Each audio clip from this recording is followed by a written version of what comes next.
What's up? This is our second in our summation review. That last one, we're doing algebra, huh? We're messing around with, I don't know if it's algebra. We're doing math. We're just making sure we know what a summation is. It's important. You're gonna need it. So you're not freaked out when you're in Calc 2 and you're looking up and there's all these weird sum symbols. And you're like, I don't know what any of it means. That way we'll be able to read it. We'll get better with it. And you gotta mess with it too. So let's get it. There's our rules, right? That's what we messed with around last time. All those different constant multiples, different sum. And then we got these three formulas now. Now, even if this is, say, your last class in calculus, if you're planning to go to any grad school or anything, you have to take something called the GREs, and you'd be required. Well, you don't have required, you just missed the problems. To know that these three formulas right there. That's actually, it's like the SAT test for grad school. It's called the GREs. So I'll let you know. You know some of those things. It's the quantitative part. If you're planning to go to grad school, this will be back and you'll have to learn it again. Cool, cool, cool. So there's our rules. There's our sums. Let's put this shit together and let's solve a big one. We're gonna do it's a big, long, tedious situation. So let's not waste any more time. Let's get after it. So here we go. We want to find the sum. I starts at 1 up to 13. 3i cubed minus 2i squared plus 4i plus 6. Almost looks like you could factor something. I think you probably could. You could perform a couple fancy tricks, probably do something, but that's neither here nor there. If we're trying to solve this, we're going to use all of our different rules.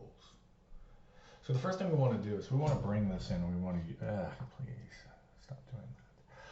We want to go and notice we have our sum rule and our difference rule. It's the same frickin' rule. It's the same rule.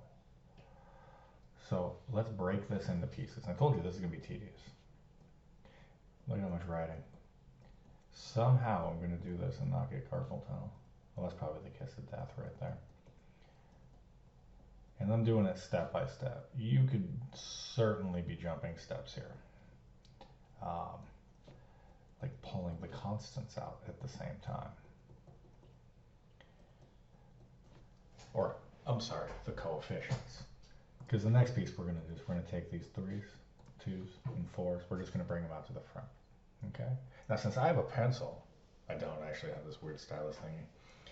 I can erase and I can move it. So that's what I'm going to do here. So I'm just going to yank it out because I don't feel like rewriting all that shit, huh? Let's just bring the 3 out to the front. I don't want to write that frickin' 2. Let's bring that 2 out to the front. Why are we going to deal with it? Now the 4, we're going to play that same game. Now we can't do that with our last part. We can't pull that out because this has a special formula. This has a special formula, and that's the constant multiple rule, where you just take your index, which is up top 13, and you multiply it by whatever that constant is out front, which would have been 6. So we'd be looking at 13 times 6. All right. Back freaking after it. Let's go. So now we look at this and we go, oh shit, look at this I cubed. We need to be able to figure out what the heck it's going to be. Our I cubed is right over here. See it? I cubed. So we're going to replace. We're going to replace everything that's sitting here. So we're like, okay, so we got it 3 times. And now we're going to replace everything. So our n is equal to 13. Our n is 13. So we're going to look here, 13, 13. We're going to need to plug that stuff in. So here it comes. It'll be like 13. It's 13 plus 1. Oh yeah, this whole thing gets squared. All over 2. And we're looking at that end. Boom! We handled it. Let's go. Let's move to the next. Now we're looking at this. Now we're looking at this I squared, right? And now we're going to go here. Yeah? Move from there to there. Our n is still equal to 13, so we want to go and plug this thing in.